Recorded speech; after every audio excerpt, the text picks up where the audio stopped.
So I am recording a video lecture on noun today. Noun, that is one of the major class within open class.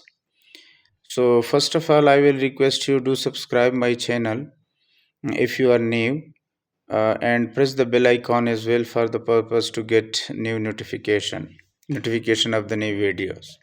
So noun, what is noun? Noun, noun means name making. How we can define noun is the name of a person, place, thing, idea, and process.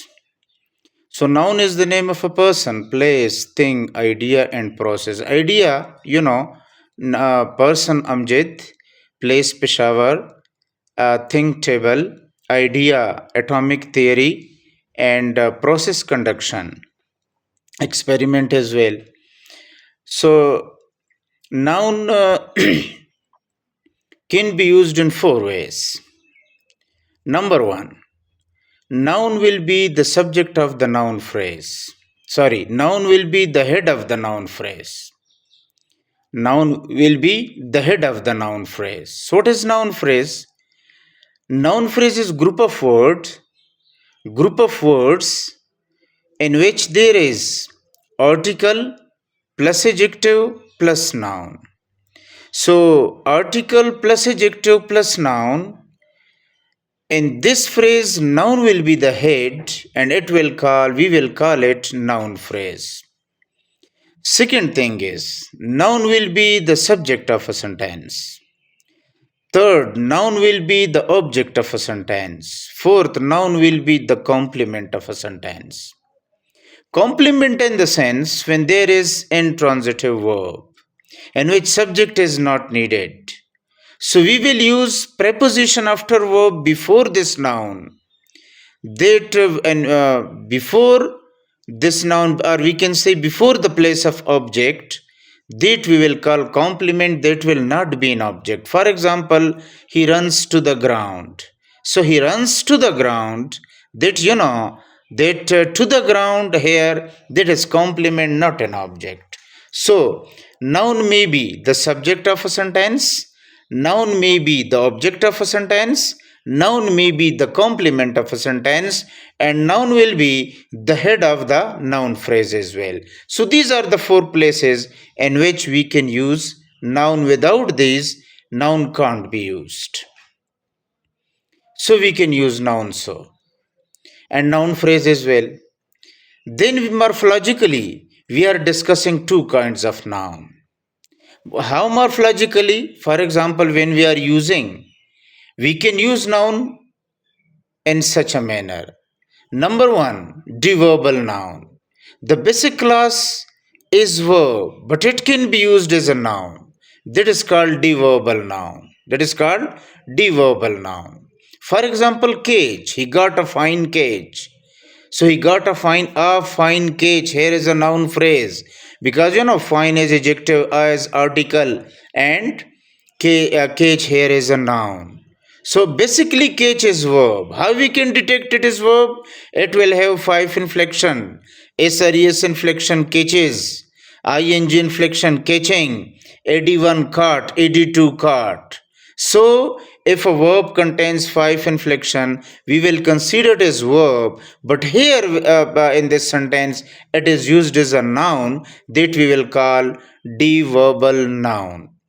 Same is the case, we can use deajectival noun. So what is deajectival noun? Deajectival in the sense that the actual class is adjective, but we can use it as a noun as well. For example, beautiful is an adjective. From beautiful it is beauty. So beauty, what a beauty it is. So that is what? Deadjectival noun. So beauty is a noun. So morphologically, noun can be used in 2 ways.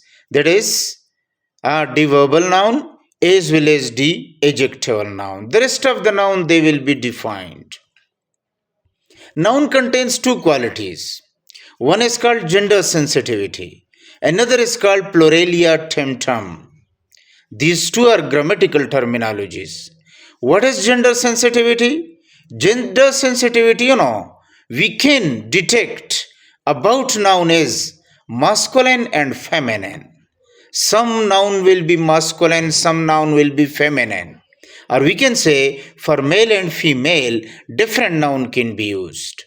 But some nouns, they have no such qualities and they are called neuter gender. For example, person. So person can be used both for masculine and feminine. So it is called neuter gender. So that is and gender sensitivity. That is third quality. So masculine and feminine and neuter gender. Second thing is pluralia temptum. Pluralia temptum, which we can change a noun into singular and plural, or for singular and plural, different noun can be used, or we can make plural and singular. For example, man, men, so we can use it. Woman, women, so we can use singular and plural. But sometime here two other noun will be derived here. One is called countable, another is called uncountable. Now, what is countable? That is a tricky as well. To some extent confusing, but not so confusing. What is countable noun? Countable noun are that kind of noun which is following the rules of pluralia temptum. Or we can say the rules of pluralia temptum as well, which we can make it singular and plural. Singular and plural, we call it, they are following the rules of pluralia temptum. But when they are not following the rules of pluralia temptum, we will call it uncountable. We will call it uncountable. So uncountable, we can detect. Uncountable noun is, we can't change them into singular and plural. Uncountable noun, number one. And number two, we can't use indefinite article an before it. When these nouns are used in a sentence, we can't use indefinite article a and an. You will not use it. We can't use it. With countable noun, we can use indefinite article a and an. So this is the basic differentiation. And second differentiation is, first differentiation, uncountable noun can't be made singular or plural, or uncountable noun is not following the rules of pluralia temptum. Second is, we can't use indefinite article before uncountable noun, which is a and an. We can't use. And third is, we can weigh. It can be weighed. The weight of this thing can be detected. We can weigh it. It can be weighed. It can be measured. It can be weighed. It can be measured. So such type of noun we will call countable noun. So countable noun, uncountable noun, these are related to pluralia temptum. And neuter gender and gender sensitive, which we can say masculine and feminine, these are related to gender sensitivity. These are related to gender sensitivity. In general use, noun contains various kinds.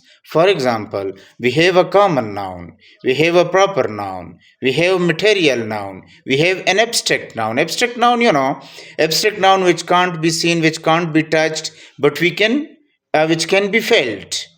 Three things are important, which can't be seen, which can't be touched, but can be felt. For example, honesty, trustworthy, such type of noun we will call such abstract noun.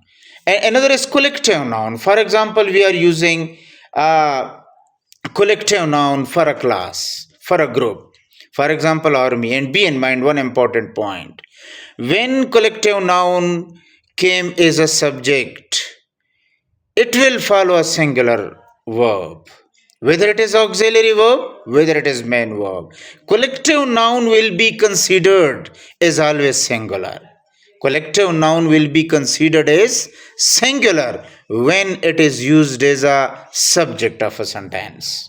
When it is used as a subject of a sentence, collective noun will be considered as singular. So be in mind. So that is all about noun, and we will discuss inshallah next adjective as well. So I have prepared a very brief lecture on noun for the purpose to cover it, and the video may not be too long. So thank you very much.